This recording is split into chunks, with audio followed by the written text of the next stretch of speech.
My wife slept with my best friend in secret. So I calmly arrived at dinner with his wife, and what happened next destroyed their perfect little act.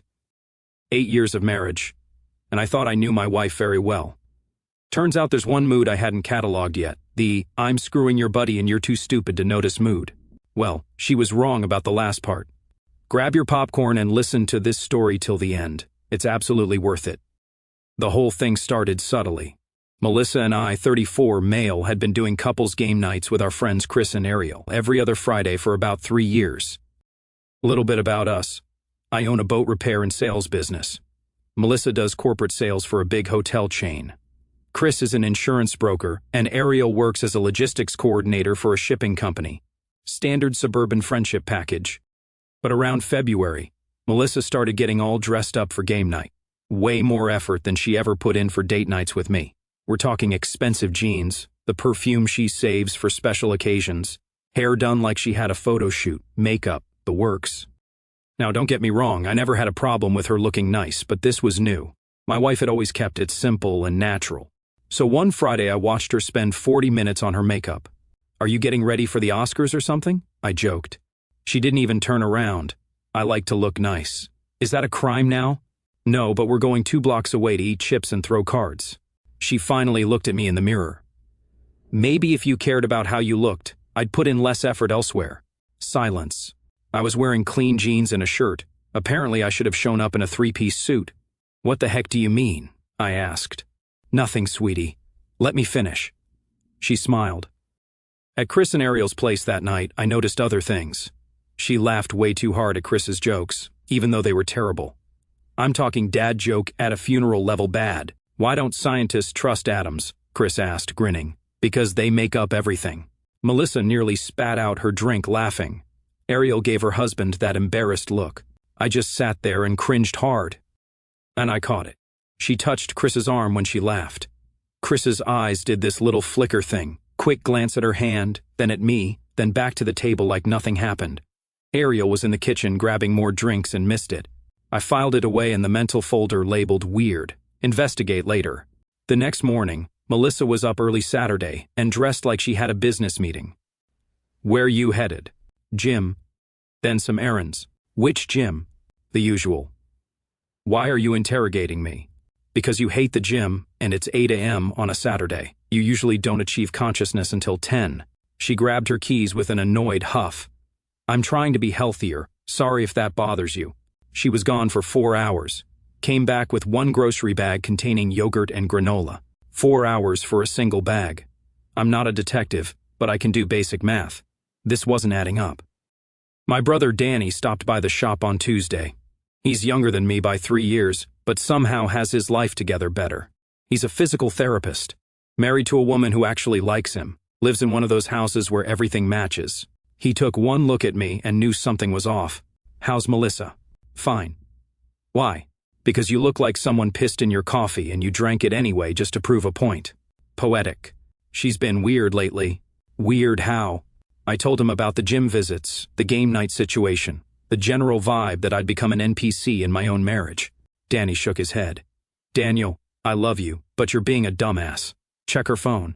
"I'm not checking her phone. That's psycho behavior." "More psycho than pretending everything's fine while your wife's probably getting railed by someone else?" He had a point. I hated that he had a point. That night I tried the direct approach. Sat Melissa down, told her I felt like we were roommates who occasionally made eye contact.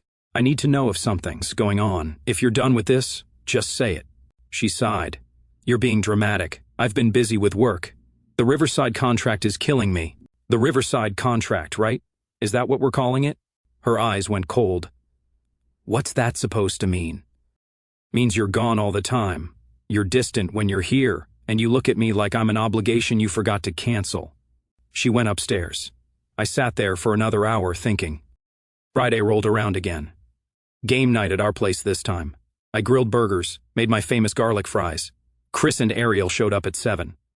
Chris walked in with this energy I can only describe as peacocking. Tight shirt, hair styled like he'd just stepped out of a salon. "Got a haircut today?" He touched his head like he was in a shampoo commercial, trying something new. Melissa's eyes lit up. "It looks amazing.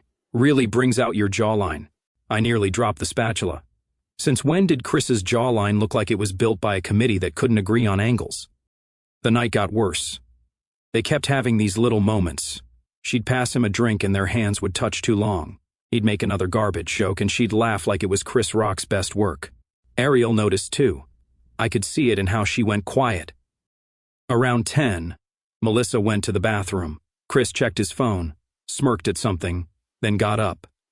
Going to grab another drink, he announced to nobody in particular. He walked past the kitchen where the drinks were and headed toward the hallway where the bathroom was.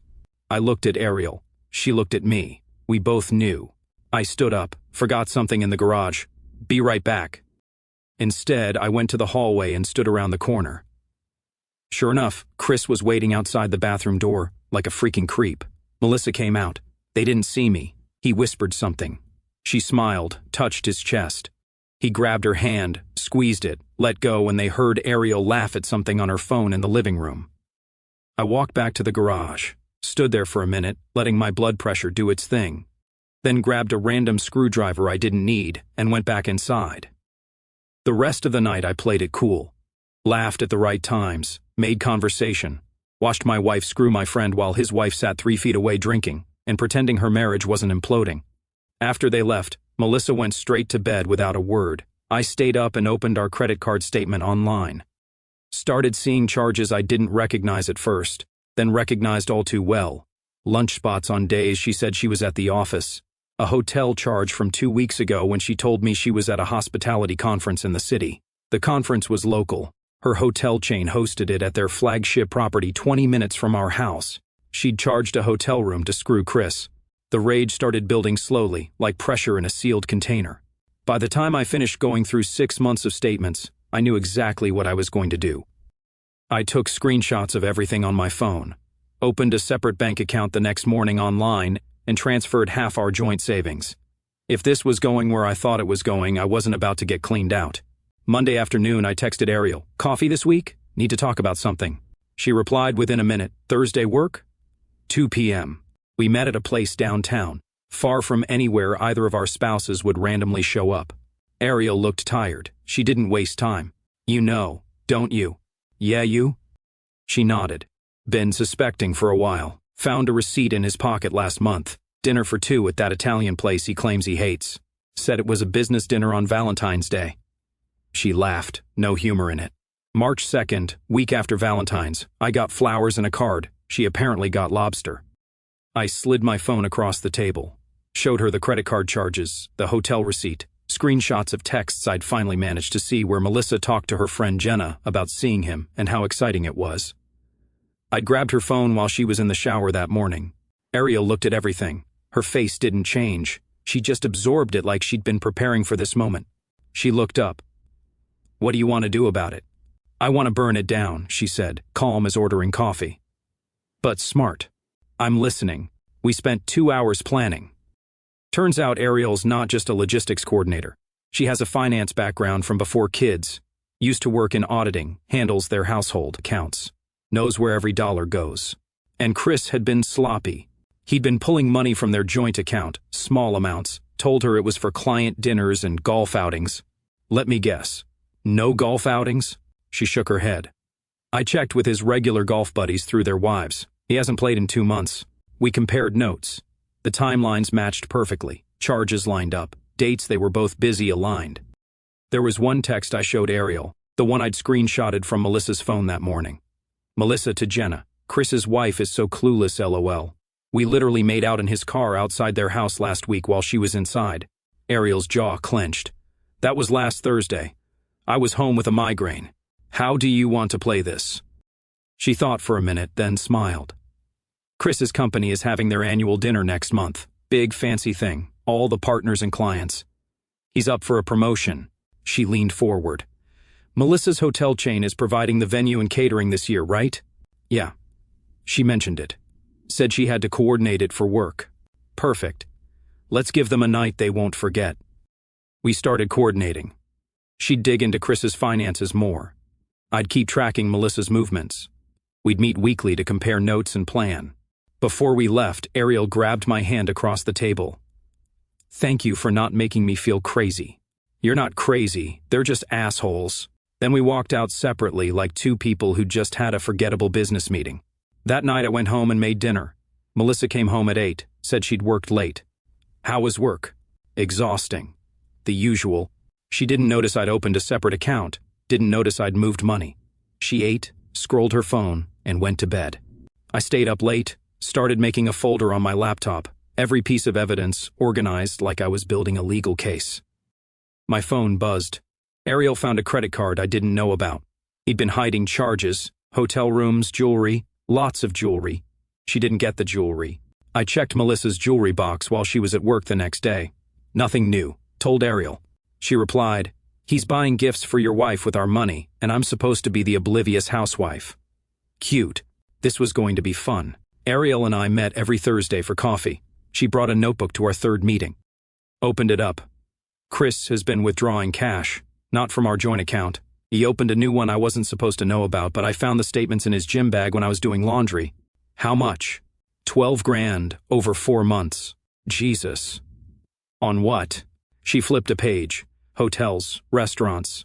He took her to that resort in Scottsdale for a weekend. Told me it was a work trip. She showed me photos she'd printed from the resort's website. Then Chris's credit card statement. The charges matched. Mid-March weekend. I checked my phone calendar. Melissa told me she was visiting her sister that weekend. Her sister lives 2 hours away in Phoenix. I'd called her sister yesterday, asked casually if Melissa made it okay that weekend back in March. Ariel watched me. "What did the sister say?" Said Melissa canceled last minute. Some work emergency. We sat there for a second, then both started laughing.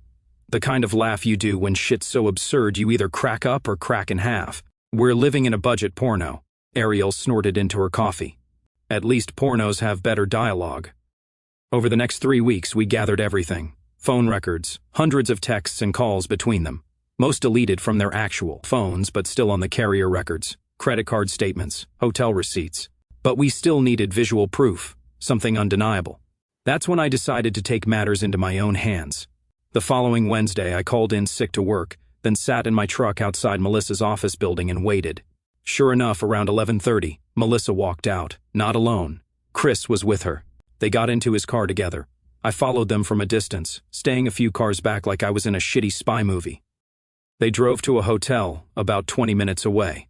I parked across the street in a grocery store lot, pulled out my phone, started taking pictures, made sure location services were on so they'd be time-stamped and geotagged. 2 hours later, them coming out, Chris adjusting his collar, Melissa fixing her hair and checking her reflection in a car window. Got it all. Clear faces. Sent everything to Ariel immediately. She replied, "Beautiful. I did the same thing last week. Wednesday seems to be their day."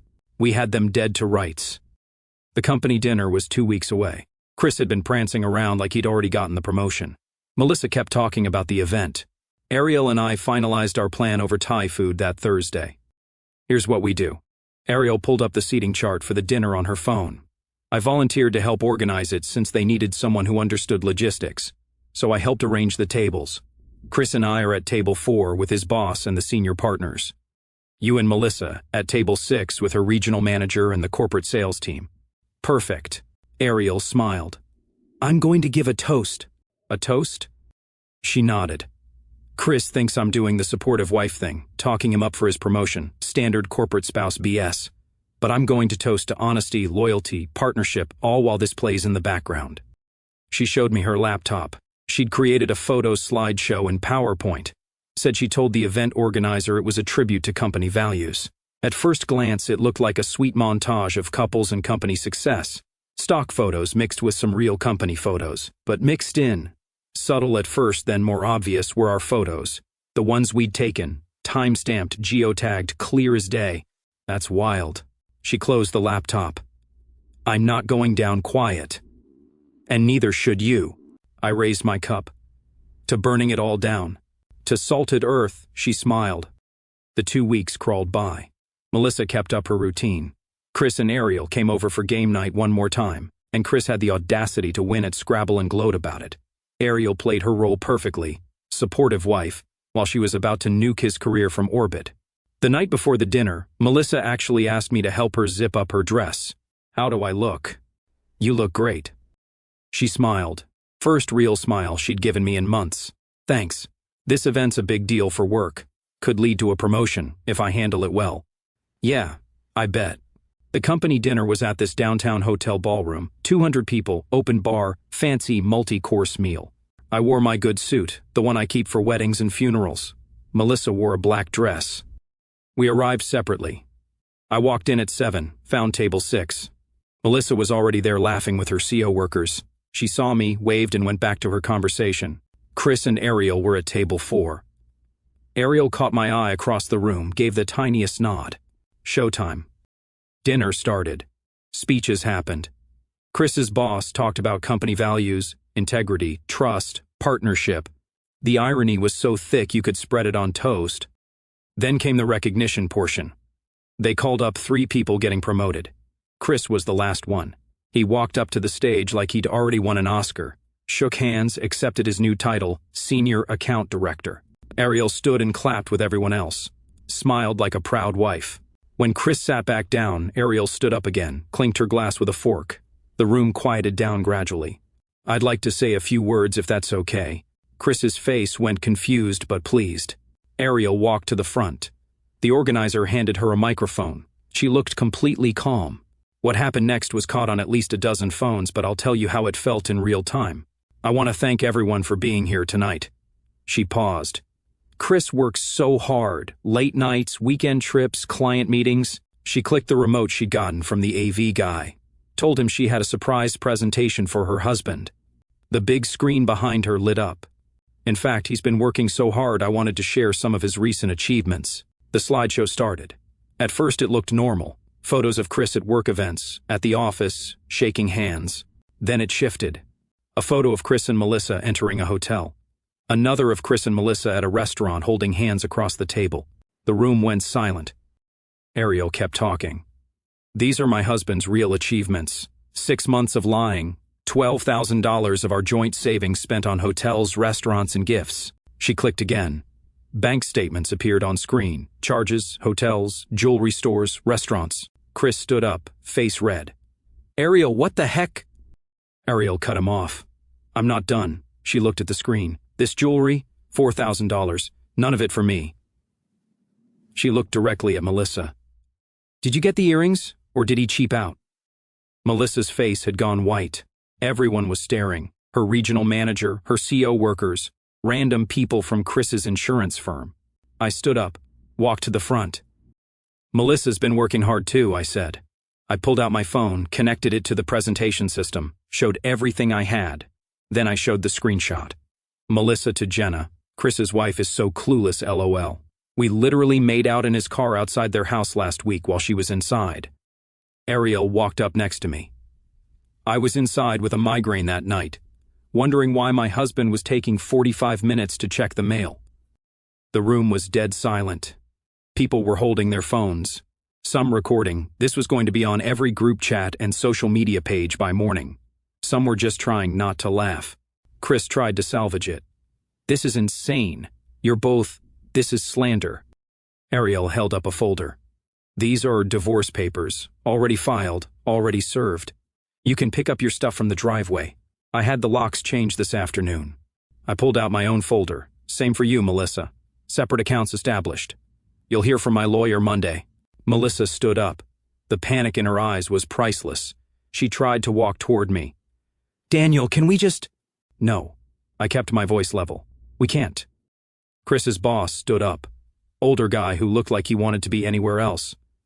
Mr. Harrison, we're going to need to have a conversation Monday morning. First thing. Chris's face crumbled. Sir, this is a misunderstanding. The boss looked at the screen, still showing the bank statements, the evidence. Is it a misunderstanding that you used company time for personal affairs? That you falsified expense reports? Ariel smiled. I highlighted those too. Bottom of page 3 in the packet I emailed you yesterday, sir. 6 different expense reports claiming client dinners. I cross-referenced with Chris's actual calendar from his company laptop, which he leaves open at home, and the client contact logs from your CRM system that I could access through Chris's saved passwords. None of those clients were even in town on those dates. Melissa grabbed her purse, tried to leave. I stepped aside, let her go. She practically ran out of the ballroom. Chris followed 30 seconds later after his boss said something sharp and quiet. 200 people were staring. Some looked shocked, some looked sympathetic. A few were definitely amused. "Dessert is probably still coming," I said into the mic. "Shame to waste it." A few people laughed. Someone near the back started clapping. Then a few others joined in. Ariel and I walked out together, left our respective spouses to deal with the fallout. Outside the hotel, we stood under the valet awning. My hands were still shaking from the adrenaline. "That went well," Ariel said. "Better than expected." She checked her phone. Someone already tagged me in a TikTok. Of course they did. We stood there for a minute. Then Ariel started laughing, real laughing. I started laughing too. We stood there like two idiots cackling under the city lights while our marriages burned down behind us. "Want to get a drink?" Ariel asked. "Why not?" We walked 3 blocks to a dive bar, ordered drinks, sat in a back booth. Didn't talk about the dinner at first, didn't talk about our exes, just talked about normal stuff. Movies, music, how Danny was trying to convince me to get into cycling and I'd rather eat glass. Around midnight, Ariel's phone buzzed. She checked it, laughed. "Chris is asking where I am, says we need to talk." Melissa texted me 6 times. I held up my phone. We both muted our phones, made a toast to it. The next morning, my phone had 87 missed calls and about 200 texts. Most from Melissa, some from her friends trying to defend her. A few from mutual friends asking what the heck happened. Danny called at 8 a.m. "Dude, you're a legend. Someone sent me the video. There's a video. There are multiple videos. You guys broke the internet. The main one has like 100,000 views already. Great." He laughed. "How you feeling?" Like I just took out the trash and realized how much space it was taking up. It felt good, but the real calm down was about to start. Melissa came by around noon. I'd changed the locks like Ariel did. Went to Home Depot first thing. Took me 2 hours to swap them out. She rang the doorbell, knocked, eventually started yelling through the door. "Daniel, open up. We need to talk." I opened it. Didn't let her in. "You humiliated me," she hissed. "How could you? You humiliated yourself." I just held up a mirror. "That was cruel. In front of everyone. You screwed our friend for 6 months. You spent our money on your affair." I held up the folder with her stuff inventory. "Here's the list of your belongings. Everything's in boxes in the garage. You can pick it up this weekend. Bring someone to help you carry it. You can't just kick me out of my house." "Actually, I can. The house is in my name. You're welcome to dispute it with your lawyer. Mine says I'm in the clear."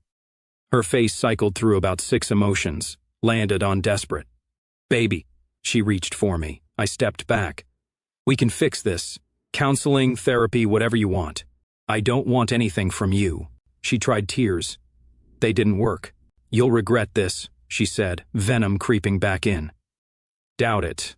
But you might regret spending 6 months on a guy who got fired and is now living in a motel because his wife locked him out." Her eyes flickered. "Chris got fired this morning. His boss called him at 7 a.m. Falsifying expense reports is apparently frowned upon. Also, morality clause in his contract. Conducting an affair using company resources. He's done." She stood there processing, then left without another word. I closed the door, went back to my coffee. Chris tried a different approach. He showed up at my shop that Wednesday, and honestly, the balls on this guy. I was going over a restoration estimate with my lead tech, Miguel, when his car pulled into the lot. Chris walked over, tried to look casual, failed miserably. "Daniel, man, can we talk?" "We are talking." I gestured at the empty lot. "Pretty alone right now, Chris." He shifted his weight, uncomfortable. "Look, I know things got messy." "Messy?" I nodded. "That's one word for it. But we're adults. We can move past this?" I stared at him. "You screwed my wife for 6 months. Spent 12 grand doing it. Got yourself fired. Got her reputation nuked. And you want to move past it." He actually looked offended, like I was being unreasonable. "It wasn't just physical. We connected. Really connected." "Oh, good. That makes it so much better. You're being a jerk about this." "I'm being a jerk." I set down my clipboard. "Chris, you're lucky I'm not pressing charges for the money you embezzled from your company to fund your little fuckfest." His face went pale. "I didn't." "Ariel documented everything. She's got copies. So does HR at your former employer. They're still deciding if they want to pursue it. So unless you want that to escalate, I'd suggest you back off and never contact me, Ariel, or anyone in our circle again. Chris tried to puff up. Failed at that too. You don't own people. Miguel stepped forward, built like he throws kegs for fun. Boss said, back off. Need a translation? Chris left. Miguel shook his head. That guy's a shithead. Yep. Meanwhile, Ariel was dealing with her own fallout. Chris had tried to clean out their accounts before she locked him out. She'd been faster, got a lawyer, froze everything, filed first. We met again that Friday, our new tradition apparently. She looked lighter. Chris's lawyer called mine, she said. Wants to negotiate. Negotiate what? He thinks he deserves half of everything because we were married for 10 years. She laughed. What did your lawyer say? That Chris can negotiate with a wall for all he cares. We have documentation of dissipation of marital assets. He spent 12 grand on the affair. That gets deducted from his share. Plus my lawyer's going for full reimbursement since I can prove it wasn't for marital purposes. She sipped her latte. Also, Chris's parents called. Want me to reconsider. Reconsider what? Divorcing their precious boy. Apparently I'm ruining his life. Over the next few weeks, things settled into a new rhythm. I worked, hung out with Danny, hit the gym with Miguel, started actually enjoying my house. Ariel and I kept meeting for coffee. Then coffee turned into lunch. Then lunch turned into her coming by the house to help me figure out what furniture to keep and what to sell since Melissa wanted half of everything. We didn't plan it, didn't force it, it just kind of happened naturally. One Saturday we took our dogs hiking. She had a golden retriever named Moose. I had a mutt named Steve. They got along better than our exes ever did. Steve's a weird name for a dog, Ariel said as we walked the trail. He came with it. Shelter dog. Figured changing it would confuse him. How considerate. I'm a considerate guy. She looked at me. Yeah, you are. Something shifted that day. Just a quiet realization that we worked together. Not just as revenge partners, but as actual people who made each other laugh and didn't have to perform. 2 months after the dinner, my divorce was final. Melissa tried to fight it, wanted alimony. Her lawyer took one look at the evidence of the affair and advised her to take the settlement I offered. State law says infidelity affects asset division. She signed, I signed, done. Ariel's took a little longer. Chris contested everything, dragged it out for 4 months, but eventually even his lawyer got tired of his bullshit and convinced him to settle. The day Ariel's divorce finalized, we went to that same dive bar where we'd gone after the dinner and celebrated. We clinked glasses. So what now? Now? I shrugged. Whatever we want. She smiled. I like the sound of that. 6 months after the dinner from hell, life had gotten weirdly good. My business was doing well. Ariel's career bounced back even better. She left her logistics coordinator job and started her own supply chain consulting firm. Started small, did some contract work, built up a client base. Her first major client? Chris's old insurance company. They hired her to overhaul their vendor management system. The irony was perfect. We'd been dating officially for 3 months. Took our time. She was over at my place most weekends now. Our dogs had become inseparable. They'd curl up together on the couch while Ariel and I cooked dinner or watched whatever show we were binging. Danny loved her. First time I brought her to family dinner, he pulled me aside. If you screw this up, I'm disowning you. Good thing I'm not planning to screw it up. She's too good for you. Shut up, Danny. Miguel loved her too. She'd started coming by the shop with drinks for the crew sometimes. Won them over immediately. Your woman brings quality espresso, Miguel said one morning. She's a keeper. Noted. Also, she laughed at my joke about the cement mixer. She has a good sense of humor. Your jokes are terrible. She laughed anyway. We didn't advertise the relationship much publicly. We weren't doing it for show, but of course news travels. And eventually it got back to Melissa. I was at Home Depot on a Saturday when I saw her.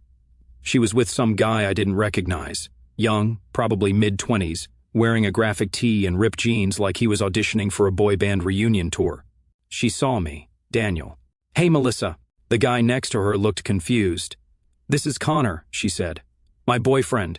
Connor stuck out his hand. I shook it. Felt bad for him, honestly. Kid had no idea. Nice to meet you, Connor. Word of advice, check the credit cards regularly. Connor laughed nervously. Melissa's face went red. I grabbed my cart. Have a good day. Wait, she stepped forward. I heard you're with Ariel now. Yep. That's... She searched for words fast. You know what I mean? We barely got divorced and you're already what? Happy? Yeah, she's great and doesn't screw someone else behind my back. Novel concept, right? Connor shifted uncomfortably. Maybe we should go, Mel. She ignored him. Her face was hardening. She was about to say something, but I walked away, left her standing there with boy band Connor. Got home. Ariel was in the kitchen making pancakes. Steve and Moose were lying in a sunbeam looking like a dog food commercial. We ate, made plans to go hiking later. Normal Saturday. The kind of day that feels good because it's simple and real and not built on lies. 10 months after the dinner, Ariel and I decided to get married. Small ceremony, just family and close friends. Danny was my best man. Miguel offered to help cater it as his gift. We planned to say our vows under an oak tree at a small venue outside town with both dogs standing between us as witnesses. No public spectacles. We were genuinely happy together and wanted to build something. But the universe wasn't done with comedy yet. The day arrived, perfect weather, everyone showed up. The venue looked beautiful. Ariel's sister helped her get ready while Danny made sure I didn't screw up my tie. We were about 15 minutes from starting when I heard raised voices from the parking lot. "What now?" Danny said. We walked over and there she was. Melissa, stumbling across the gravel in heels too high for someone in her condition. Hair a mess, makeup running like she'd been crying. Dress that looked like she'd grabbed it off a clearance rack at 3 a.m. She was drunk or high, maybe both. And honestly, I should have expected something like this. She pointed at me with a shaking hand. "You can't do this." Ariel appeared next to me, looked at Melissa with more pity than anger, then at me. "Want me to call venue security?" We'd hired Miguel's cousin, who does bouncing at clubs part-time, to handle any issues. Smart move in retrospect. But before I could signal him, Melissa lurched forward. "This is wrong!" She was shouting now. Everyone had stopped what they were doing. Guests were staring. "Ariel, you stole my husband." Ariel raised an eyebrow. "I didn't steal anything. You threw him away and I picked him up." Melissa's face twisted with anger and tears. "You planned this, both of you. You wanted to ruin my life." Danny stepped forward. "Melissa, you need to leave now." She tried to push past him, lost her balance, grabbed the edge of a nearby table to steady herself. The table with some appetizers, and, unfortunately, samples of our wedding cake we'd set out for guests to try. "Oh shit," Miguel muttered from somewhere behind me. "This is where it got beautiful." Melissa regained her footing and lunged toward us again. Danny, bless him, moved on pure instinct. He grabbed the nearest thing, which happened to be a plate with a slice of sample cake, and in a panic to keep her from getting closer, he basically pushed it toward her defensively. The slice hit Melissa in the chest and slid up to her face, leaving frosting smeared across her neck and chin. She froze, cake dripping, frosting in her hair, icing sliding down her dress. The entire venue went silent. Then Miguel started laughing. That infectious laugh that makes everyone else crack. Within seconds, half the guests were trying not to lose it. Danny looked at his hand, looked at Melissa, then at me. Oops, I couldn't help it. I started laughing too. Ariel buried her face in my shoulder, shoulders shaking. Melissa wiped frosting from her chin. "You both..." She couldn't form words, just sputtered, reached for the table again, maybe to grab something to throw back. But Miguel's cousin, all 6'5", 250 pounds of him, finally stepped in. "Time to go, ma'am," he said, took her gently by the elbow. "Get your hands off me." She tried to pull away. He didn't budge. "You can walk, or I can escort you. Your choice." She tried to break free, couldn't, so she did the next best thing. Started yelling incoherent bullshit about betrayal and karma and how we'd all regret this. The bouncer escorted her toward the parking lot. She fought him the whole way, stumbling, shrieking, leaving a trail of cake crumbs. Connor, yes, the same Connor from Home Depot, appeared from somewhere, ran after her, tried to help. The bouncer handed her off. "Keep her away from the venue or I'm calling the cops." Connor nodded frantically. "Got it. I'm so sorry. She said she just wanted to drop off a card." "Yeah," Ariel said dryly. "That went well." They left. Finally, the parking lot cleared. Danny looked at the remaining cake. "Still got most of it left. We're good." Miguel walked over, phone in hand. "Brother, I got it on video, the whole thing." He held up his phone. "Want me to send it to you?" "Absolutely." Ariel shook her head, but she was smiling.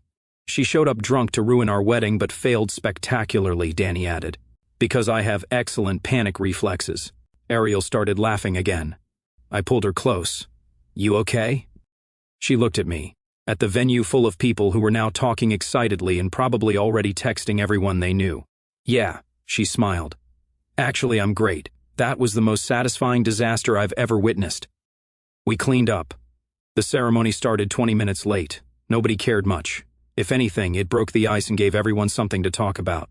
People were relaxed, laughing. By the time Ariel and I stood under that oak tree, the vibe was perfect. We said our vows, exchanged rings, kissed while everyone cheered, started our marriage the right way, honest, open, real, with our dogs as witnesses and the memory of Melissa wearing cake frosting as an accessory. 4 months after the wedding, Ariel got pregnant. When the test came back positive, we both cried. I called Danny. He whooped so loud I had to pull the phone away from my ear. Life kept going and it was good, really good.